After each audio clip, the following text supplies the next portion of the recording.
What's up, guys? Happy New Year's. It is now 2025.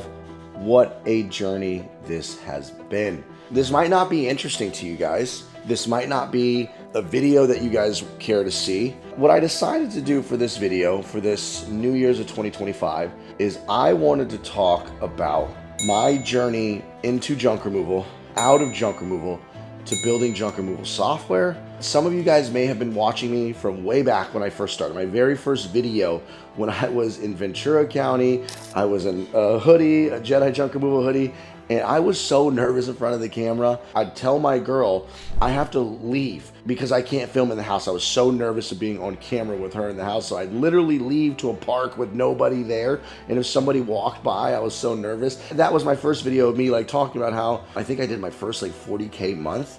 I was 4 months into the business when I first made my first YouTube video. We're talking 3 years ago now. So I feel like it's important to talk about my journey into junk removal because I don't know if you guys know everything. And why not go down memory lane and talk about the future for the Happy New Year's? If you want to skip to the meat and potatoes of the video of my journey, go ahead and skip to right here.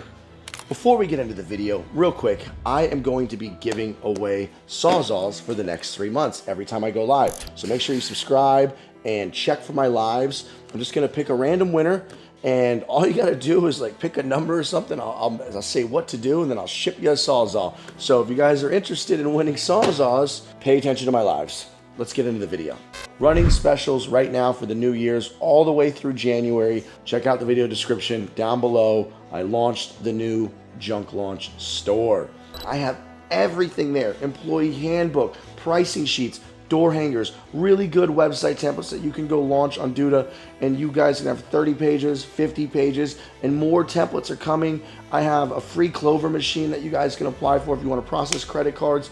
I have the best course in the world. I have so much insane stuff that you guys can do to run your junk removal business, or any business, any home service business. Before we dive into my journey, I'm quitting Diet Coke for the new year, right? However, there's a couple cans left. I'm not gonna waste them. Cheers to 2025, everybody. Now, my 2025 goals are very simple. My goal is between 1 and 3 million ARR for Autopilot.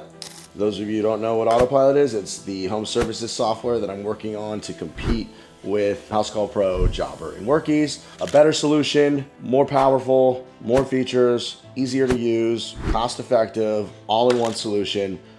We'll talk about that in another video. So in home services companies, the number that's most important is EBITDA, your profit margin, not top line. Well, it is a very important number, but everybody wants to know, how much are you really taking home? You make 1.1 million gross revenue, gross sales, all the same shit, and then 250K profit. EBITDA's kind of the most important number in home services. However, in tech world, specifically B2B SaaS, business to business, software as a service, ARR is kind of like the industry standard that it seems to be that every venture capital firm will judge a book by its cover, right? That's kind of like the number where they look at you and judge you, then they kind of internally look at everything. 1 million ARR is kind of the generalized, I've made it. We're killing it. We can now go raise serious money from VC firms, or maybe you don't even need to raise money. It just depends on how fast you want to scale. That's my goal, goal number 1. Goal number 2, get into Y Combinator, and I know why I didn't get into Y Combinator the last batch. Goal number 3 is lose weight, so there's no more food belly. And then, if you know me from my previous videos, it was actually to quit Diet Coke. So, some people are like, don't goal set. Why weren't you doing it before? You should have done it prior. You don't need a new year to change yourself. It's fun, right? It's nice to start the new year with your mindset right, and then hopefully everything doesn't fall apart. That is my plan, guys. I'm going to build Autopilot. I will get rich or die trying, making the software work.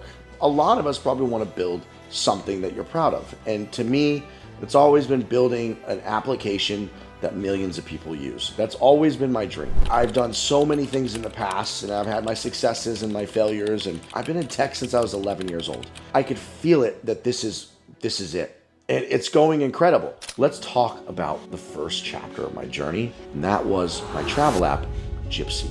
This is gonna be a longer video, guys, so I hope you enjoy the story that I'm about to tell. COVID affected all of us, but that's where my life took a huge shift. I was working on a travel app called Gypsy. I actually had a couple friends from Romania. I talked to other people, and some people were like, that's offensive. Anyways, we don't need to get into the name. Gypsy was the name, Gypsee. It was spelt improperly because I wanted Gypsy, see the world. It was a travel app to travel with your friends across the world. And we would like plan these awesome travel plans for you and your friends. And you would just click a button, go to Tokyo, and we'd handle all the logistics. I thought it was an incredible idea. I still think it's a great idea. I raised a good amount of money for this project, a couple $100,000 in February of 2020. March hits in 2020, the world shut down.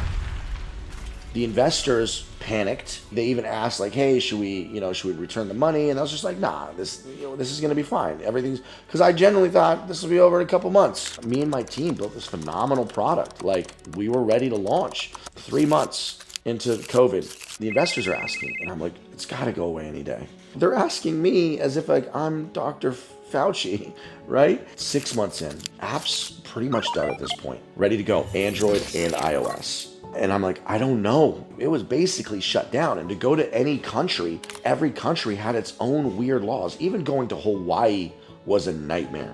9 months in, I mean, they're hitting me up like every 3 months, every couple months, right? I'm just like, I don't know what to do. It just kept progressing and getting worse and worse with the rules and the restrictions. Now we're into 2021, February of the following year, 2021, it got to a point where I had to tell the investors, I'm sorry, we built the software and we can't successfully launch. This is not gonna work. The whole goal is to travel with your friends around the world. They didn't want you around family and friends. They didn't want you hanging out with anybody. They didn't want you on a plane. I had to scrap the project because I had to figure out how to survive, and it sucked. That didn't go too smoothly with the investors, but they understood there was nothing I could do. Didn't work out, but we worked out a deal where I'd roll them over into my next project. My next project didn't exist yet.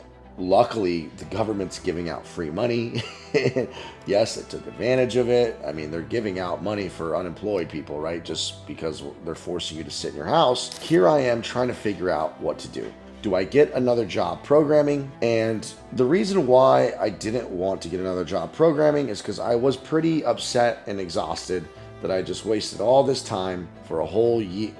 Technically, I'd been working on Gypsy before that. I'd say I'd been working on that project for, in total, 2 years. So I was pretty bummed that I couldn't launch that software. So I didn't really want to go program for somebody else. Even to get these corporate software engineering jobs, they do a lot of these algorithm tests, and I'd have to study up on this thing called leet code and go learn algorithms and all these Fibonacci's and binary trees and all this BS crap that you don't even really use in the programming world. And I could have easily gotten a 6-figure job just coding, 9 to 5, clocking in, Zoom meetings and team meetings and fixing other people's software. I didn't want to do that. I was talking to all my friends about my situation and just trying to get ideas, and I looked at NFTs. I had some of my friends get at NFTs. They made a lot of money. And then I even started looking at VR. I started doing VR, bought a course on doing C# and Unity. I built a multiplayer virtual reality game in C#. It was actually pretty cool. Like, I was ready to start building VR games for the Oculus. And I was like, you know what, maybe I'll make some money on the Oculus store. Then I was thinking about, do I want to learn Solidity so I can start building Ethereum apps, apps on the blockchain? Do I want to start doing like contracts and apps? So I was looking into Solidity and Ethereum and then Solana. But the problem is I needed money now. This COVID-free money was going to end soon. I'm talking to friends, and one of my friends kept mentioning his junk removal business. And I never really thought much of it. And he told me like how much money he was making. He's like, yeah, dude, I'm killing. I'm doing like 40K a month. And he's like, we could do 50,000 per truck, on the low end, 20,000 per truck. He's like, you launch another truck. He's like, all you got to do is Google ads. He was using Square. So he showed me his Square account and he could show me his past earnings on his Square account. He wanted to start a junk removal business together. I do the website. I run the Google ads because he had somebody running his Google ads before, back in like 2017, 18, and he was killing it. And he told me if I do all the tech stuff, he's like, I do the website, the SEO, the Google ads, manage the Thumbtack account. He hated computers. He wanted to be the one who starts on the truck. Sounds like a perfect opportunity. He said, we can make $1,000 a day easy. Unfortunately, I ended up not doing it with him. Ended up doing it solo because he went a different direction and started getting a little crazy, and he had a serious drinking problem. So I jump on YouTube, and of course, the first people I see on YouTube, Matt and JoJo, Steve Conroy, JRA, and Ricardo, but I do vividly remember watching most of Matt and JoJo's videos and a lot of Steve Conroy's videos. Those are the two people that stuck with me at the time. This is back in 2021. I didn't start the junk removal business until like somewhere between October and September of 2021. So I went on YouTube, watched all the videos, learned how to do everything. I was like, okay, I'm gonna do this. Now, I don't want to say this to be offensive, but this is just the truth. We all each have our own story, our own upbringing, and how we were raised. And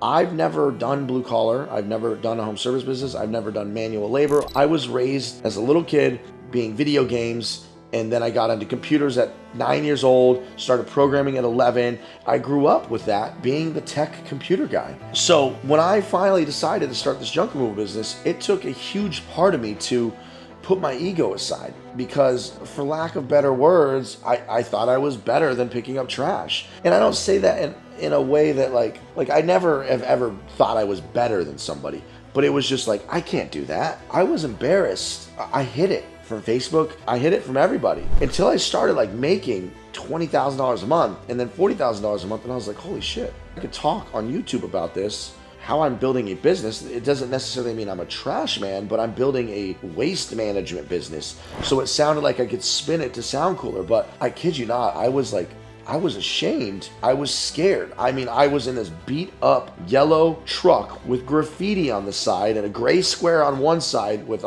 200,000 miles, 2006. Thing made noise when I was in it. It was shaking and making all these crazy noises. It was tough in the beginning for me.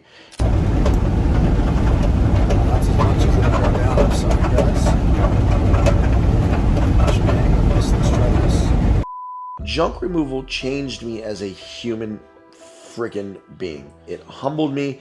It made me a better person. I've never been an asshole, cocky person, but I've been a douchebag. I mean, I dropped out of high school when I was 17, and within a year, I made $2.1 million self-made. And then everybody from high school, I was like, that was who I was, and people held me to that standard. When I moved to LA from Colorado, I moved here when I was 18, I fell into the wrong crowds. I used to wear Louis Vuitton and Gucci, and I like nice stuff, but I wore it for the wrong reasons. That's the difference. You wouldn't catch me without my Louis wallet, my Louis belt, my Louis shoes, my Gucci shoes, John Varvatos, which is, I still love that brand a lot, John Varvatos. But you can kind of see where I'm going with this. I had the Bentley and the Lambo and the mansion and just blew my money like a fool. And if you guys want to hear that story, just put down story time in the comments below. And if you're still watching, thank you so much, guys. Please, if you're still watching and you want more content, just say junk removal journey. So when I started this business 3 years ago, I really started to become a better person, like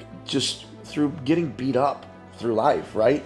It was really hard to swallow what I was doing until I actually started seeing success. As you guys know from my previous videos, I'll show some here, I did Google ads. I was in Ventura County at the time with 1 million population, and I just cranked the dial on Google ads.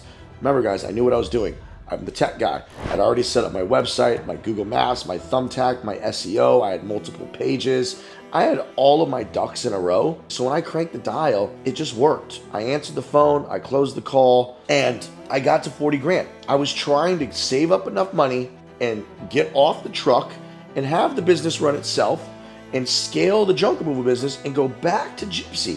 That was the original plan. And I kept telling the Gypsy team, guys, okay, I'm off the truck now, but I'm still doing and I'm in Ventura County at this point with only one location so far. I couldn't seem to balance the two, even though I'm off the truck, because now I'm doing phones and then operations, and then I got to sometimes go help out my employee because he can't do every job by himself. So every time he needed me, I'd rush down there. Then eventually got 2 employees on the truck, and then I got to work on the website, and then the truck breaks down and employees need pay. A year or so into the business, where I was like, oh, this isn't possible. You can't run a home service business and expect to grow it. You're not getting out of it. You're going to be operations manager and running the business, until you hit like 3 million revenue, maybe 2 million revenue. You could step aside and get an operations manager, but you need some really high top line revenue to completely step aside. So I kept promising Gypsy I'd be back, but it just wasn't happening. Then I was like, you know what? I'm making a crap load of money from this. Let's just keep doing this. I just thought, like, let's just keep launching trucks. I'll grow this to 10 million. It's not that easy. Not that easy, right? It really depends where you're at, guys, and how good you are with the tech side of things. So it's not like easy for everybody, but getting to 1 million, that is the first like goal, top line everybody wants to hit. It's like that vanity number, although it's meaningless if you're not profiting, but that's not the point of this video. So I kind of steered towards that direction and let go of Gypsy because I was like, maybe I can get this to 3 million, 5 million, 10 million, and then sell it and then go back to Gypsy or whatever, go back to tech.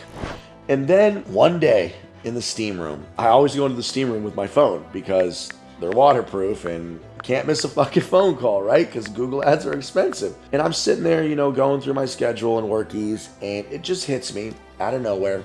Wait, why Gypsy? Businesses need this. They'll pay for it. It's an easy sell because doing travel software for consumers is going to be a much harder sell because consumers are so crazy with their money. Business owners are willing to spend money if it's software that'll help them. These are billion-dollar companies. I'm on the app all the time.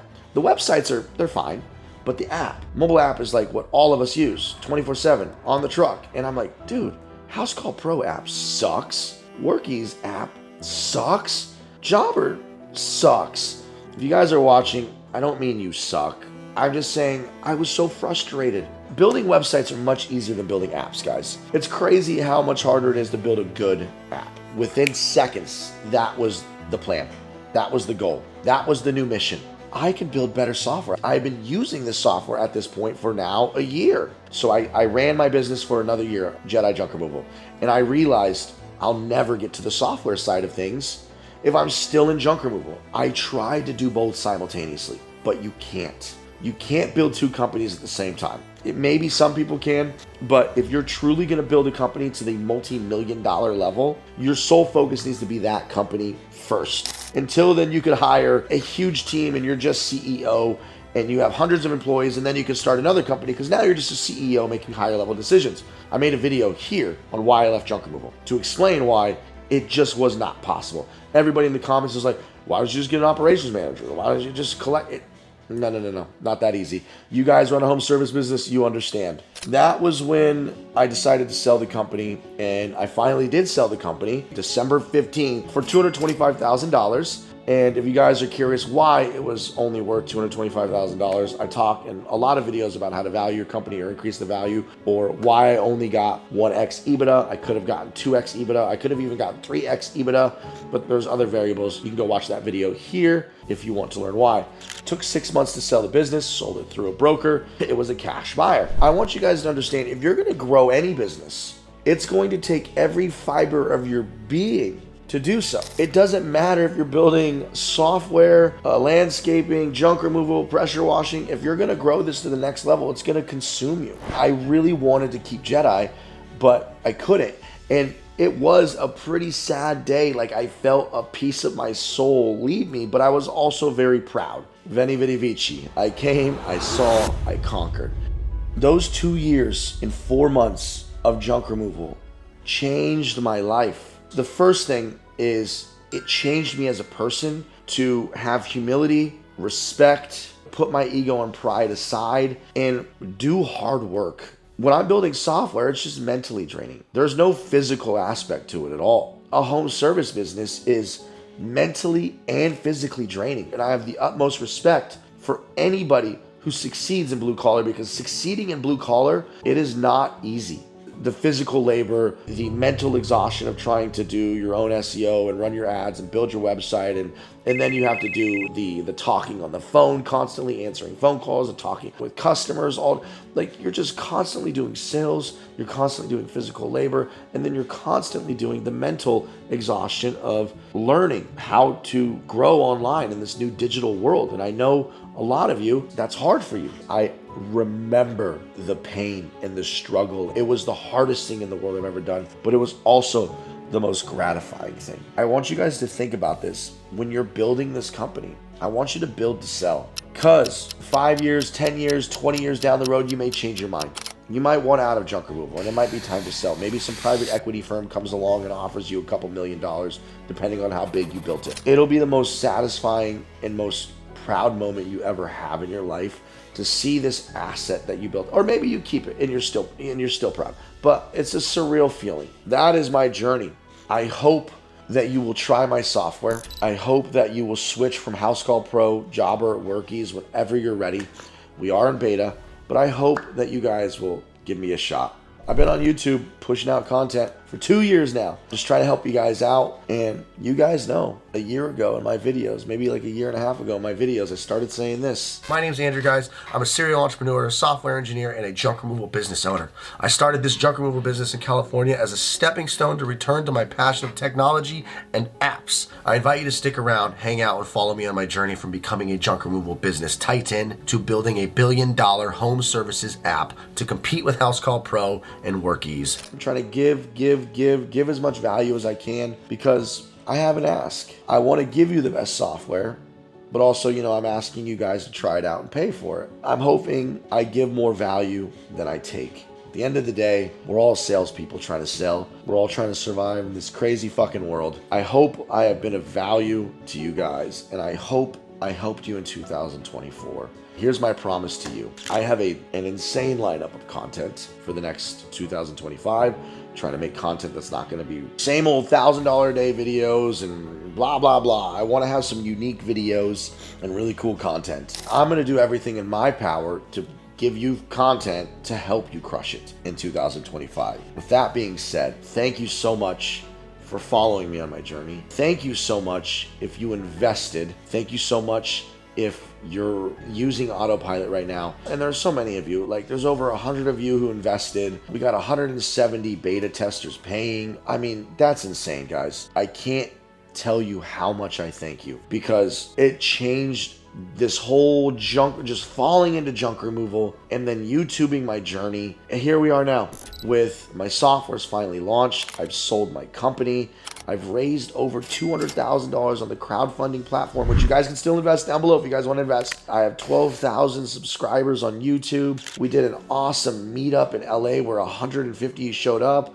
I spoke at Matt and JoJo's Junk Expo. I got to speak on stage in front of 200 people. It's been an incredible 3 years in the junk removal space. And I may not run a junk removal business, but I'm going to be here for the foreseeable future with you guys. So my content's going to keep coming. My software is going to get better and better every single day. Thank you. Happy New Year's, and let's crush 2025. And as always, I leave you with this. Success is often covered in dirt. So is gold at one point. Toodles! Whoopsh!